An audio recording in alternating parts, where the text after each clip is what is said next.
আপনারা জানেন যে জনগর্জন সভা থেকে আমাদের মাননীয় নেত্রী যে 42টি সেটের 42 জনের তালিকা প্রকাশ করেছেন। আমরা তো দুবরাজপুর শহরে ইতিমধ্যেই দেওয়াল লিখন শুরু করেইছি। এরপর যখন নাম পেয়েছি, আমরা নাম পাওয়ার পর থেকে শুরু করেছি। আজকে আমরা এই মুহূর্তে আছি দুবরাজপুরের প্রাণকেন্দ্র বলতে পারেন, জনবহুল এলাকা, বাজার এলাকা, 13 নম্বর ওয়ার্ড। সেই ওয়ার্ডে আমরা দেওয়াল লিখন শুরু করেছি এবং দেওয়াল লিখনে আমার সঙ্গে আছেন দুবরাজপুরের মাননীয় পৌরপিতা, যিনি নিজেই এই ওয়ার্ডেরই কাউন্সিলর, এবং ওনার নেতৃত্বে এখানে এই ওয়ার্ডে দেওয়াল লিখন শুরু হলো। আমরা দেওয়াল লিখন শুরু করলাম এবং আস্তে আস্তে সারা দুবরাজপুরে আমরা এটা আজ থেকে শুরু করেছিলাম। দেখুন, দেওয়াল লিখন প্রচার ছাড়া আমরা তো প্রতিটি বুথে বুথে সভা শুরু করেছি। পরশুদিন রাত্রেও আমরা একটা সভা করলাম 8 নম্বর ওয়ার্ডে। প্রতিটি ওয়ার্ডেই সভা করতে শুরু করে দিয়েছি। এবং তাছাড়া আপনারা সকলেই জানেন, আমরা সারা বছর তৃণমূল কংগ্রেস সারা বছরই মানুষের সঙ্গে থাকে, জনগণের সঙ্গে থাকে। মানুষকে যে ধরনের প্রকল্প আমাদের মাননীয় নেত্রী করেছেন সেগুলো মানুষের কাছে পৌঁছে দেওয়ার জন্য আমরা সারা বছর সচেষ্ট থাকি। তৃণমূল কংগ্রেসের সমস্ত নেতা, নেতৃত্ব, সৈনিক, কর্মী সকলেই সবসময় মানুষের সঙ্গে আছেন, প্রচারে আছেন। যার জন্য শুধুমাত্র ভোটের জন্য নতুন করে প্রচার করতে হবে, এটা আমাদের কাছে খুব একটা বড় ব্যাপার নয়। কিন্তু ভোট এসেছে, করতে হবে প্রচার, তার জন্য আমরা রাস্তায় আছি। যদিও প্রচারটা আমরা সারা বছর তৃণমূল কংগ্রেসের হয়ে করে থাকি। লোকসভা ভোটে খেলা তো হবেই, আমাদের মাননীয় নেত্রীও বলেছেন খেলা হবে। আমরা মানুষকে নিয়ে খেলবো। মানুষ স্বতঃস্ফূর্তভাবে আমাদের সঙ্গে খেলবেন, আমাদের সঙ্গে থাকবেন, আমাদের সঙ্গে আছেন। বীরভূম জেলায় অনুব্রত মণ্ডলের যে সংগঠন ছিল সেই সংগঠন এখনও অটুট আছে। মানুষের কাছে তৃণমূল কংগ্রেস আছে। সেই সংগঠনে যারা আছেন তারা এখনও আছেন, তারা কিন্তু মানুষকে নিয়ে চলছেন, মানুষের সঙ্গে থাকেন।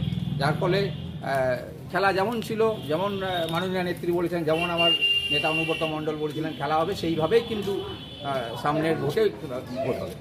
বিধানসভা নির্বাচনে, গত বিধানসভা নির্বাচনে এখান থেকে বিজেপি লিড পেয়েছিল, অর্থাৎ দুবরাজপুর বিধানসভায় বিজেপি জিতেছিল।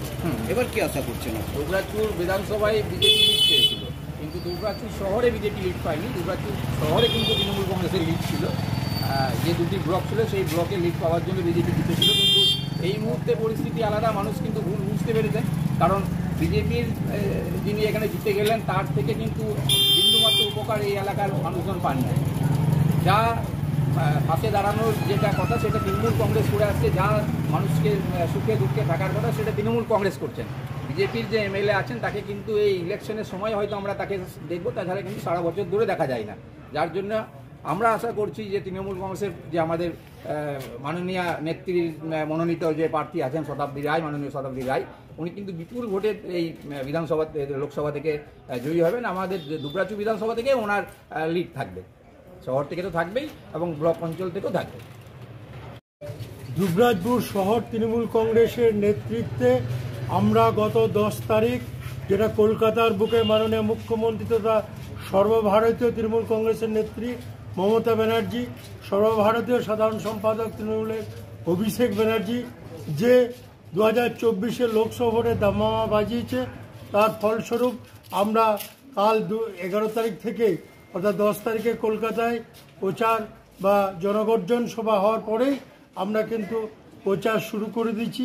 কাল 8 নম্বর ওয়ার্ডে আমরা তৃণমূল কংগ্রেসের পক্ষ থেকে সভা করেছি এবং আমরা ওয়ালিংও প্রতি ওয়ার্ডে শুরু করে দিয়েছি। এই মুহূর্তে আমরা দুবরাজপুর পৌরসভা 13 নম্বর ওয়ার্ডে দুবরাজপুরের ব্যবসাস্থল প্রাণকেন্দ্র, সেখানে আমরা ওয়ালিং করছি। রয়েছেন আমার শহর তৃণমূল কংগ্রেসের সভাপতি স্বরূপ আচার্য, 2 ওয়ার্ড সভাপতি রয়েছে, তারাও বাগদি সহকর্মীরা রয়েছে। আমরা ওয়ালিং করছি। আমরা এইভাবেই দুবরাজপুর শহরে প্রচারটাকে ব্যাপকভাবে করতে চাই। মাননীয় মুখ্যমন্ত্রী মমতা ব্যানার্জি তথা সর্বভারতীয় নেত্রীর নির্দেশ অনুযায়ী, এবং আমাদের প্রচার জোর কদমে দুবরাজপুর শহরে শুরু হয়ে গেছে প্রতিটি ওয়ার্ডে।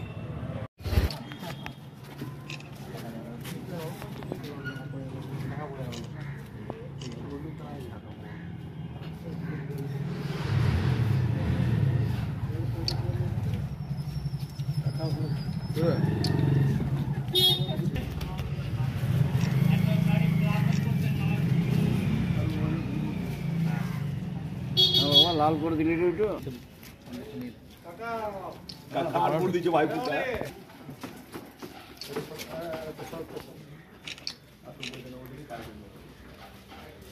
ঠিক আছে চলো।